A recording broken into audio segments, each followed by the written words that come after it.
Justin Herbert has always had the arm, the talent, the highlight throws, but what if the only thing missing was the right system? In 2026, Mike McDaniel steps in with a scheme built on precision and control. The question is no longer how far Herbert can throw. The question is, what happens when he no longer has to play hero at all? For seasons, the conversation around Justin Herbert has followed the same pattern. The talent is undeniable. The arm strength jumps off the screen. He can drive the ball outside the numbers with ease. He can launch deep shots that travel 50 yards in the air without strain. He can fire tight window throws while taking hits. The numbers have often been strong. The highlights have been constant. Yet something has felt incomplete. Too often, Herbert has been forced into chaos. Protection breakdowns, predictable route concepts, third and long situations that demand miracles. When the structure fails, the quarterback becomes the structure. That is where the hero ball label emerged. Not because Herbert wants to play recklessly, but because he has frequently had no choice. When you are the most gifted player on the field, you try to solve everything yourself. That approach creates volatility. Spectacular throws are followed by dangerous risks. Game-winning drives are balanced by stalled possessions. The offense can look unstoppable for a quarter and stagnant for the next. For a quarterback chasing MVP consideration and deep playoff runs, volatility is the enemy. This is where Mike McDaniel enters the picture. Mike McDaniel has built his reputation on detail. His offenses are not random explosions. They are carefully layered systems designed to stress defenses before the ball is even snapped. Motion is not cosmetic in his playbook. It is information gathering. It forces defenders to reveal coverage, it creates hesitation, it manufactures leverage. When a receiver shifts across the formation, linebackers must adjust. When a running back motions out wide, safeties tip their hand. The quarterback is given clarity before he ever reaches the top of his drop. That clarity is power. For Herbert, clarity means fewer desperation moments. In McDaniel's system, the quarterback is rarely left alone on an island.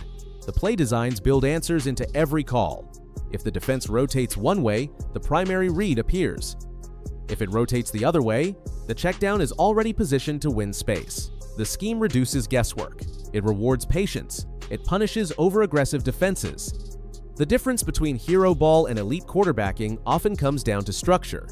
Elite quarterbacking is not about making 10 impossible throws per game. It is about making the correct throw 25 times. It is about living in rhythm. It is about understanding that 5 yards on first down can be more valuable than a risky 20-yard attempt into coverage. Herbert has always had the arm to make every throw. What he has not consistently had is an environment that protects him from having to prove it on every snap. McDaniel's offense is built on efficiency. It values timing and spacing. Receivers are often schemed into open windows through layered route combinations. The run game is married to the pass game. Play action is not an afterthought, it is a foundation. When linebackers step forward to respect the run, throwing lanes open behind them. When safeties hesitate for half a second, deep crossing routes gain separation. The quarterback does not need to overpower the defense. He needs to read it. That shift from overpowering to reading could unlock Herbert's most efficient season yet. The league has already seen flashes of what happens when a creative system meets quarterback talent. When motion and play action are executed with discipline, defensive coordinators are forced to simplify.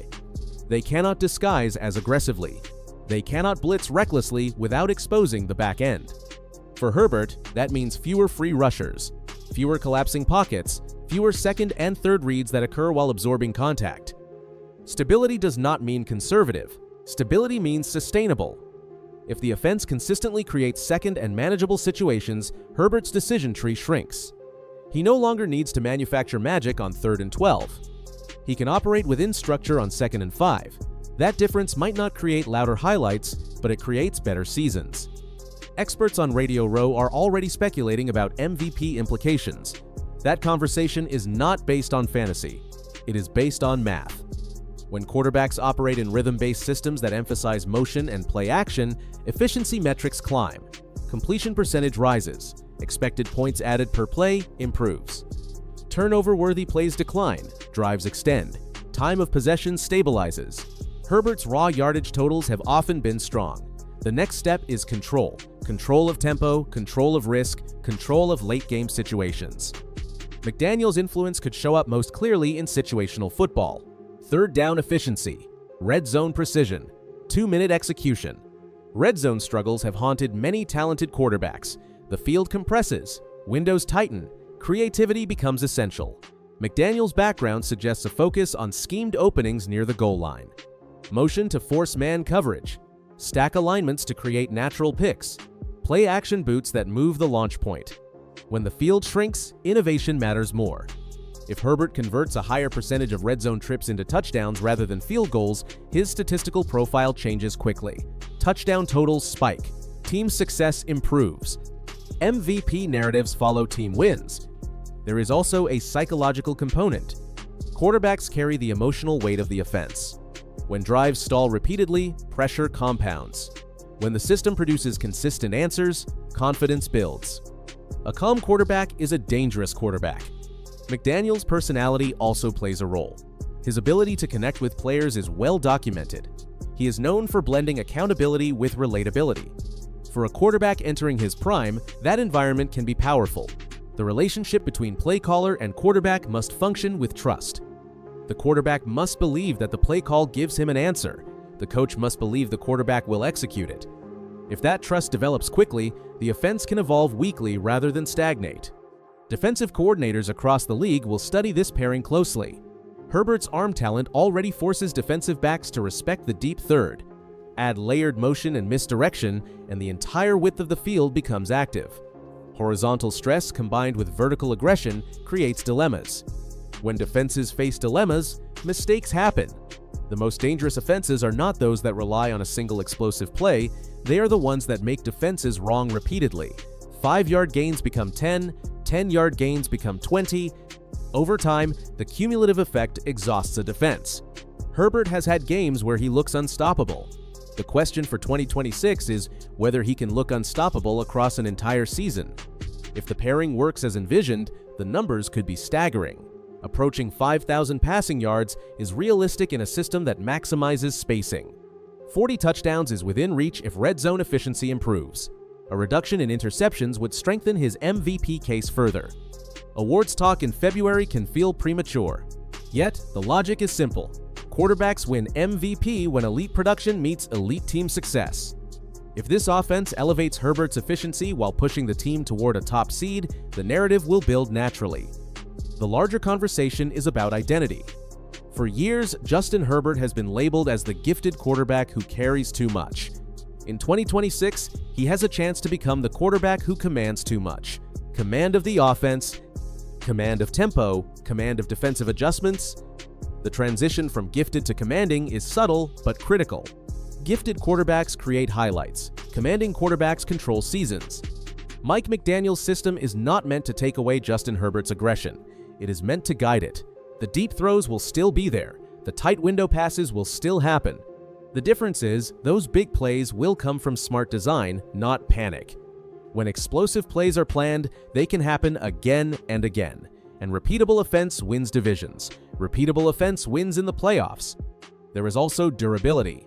Fewer broken plays mean fewer big hits. If Herbert stays healthy for all 17 games in a system that protects him, the impact could be huge. The NFL does not fear one great throw, it fears steady dominance. If Herbert completes around 70% of his passes, limits turnovers, and still attacks deep at the right moments, defenses will struggle to find a weakness. In the AFC, small margins decide everything. 1 or 2 games can change playoff seeding. A better structure on offense could be the difference between fighting for a wildcard spot and earning a top seed. The rising MVP talk is not just hype, it is about fit. When a quarterback and play caller match perfectly, numbers usually follow. Herbert has the arm for every throw. McDaniel has the scheme to create the right opportunities. Training camp will show early signs. Is the offense smooth? Is the ball coming out on time? Are receivers getting open by design? By midseason, the results will be clear. Better third down numbers, more red zone touchdowns, fewer mistakes. Herbert will not need to play hero, he will just need to execute. If that happens, this could be the most dangerous duo in 2026. Not because of talk, but because talent plus structure is hard to stop. And if Herbert controls games instead of surviving them, MVP will not be a question, it will be a real possibility. And that changes everything.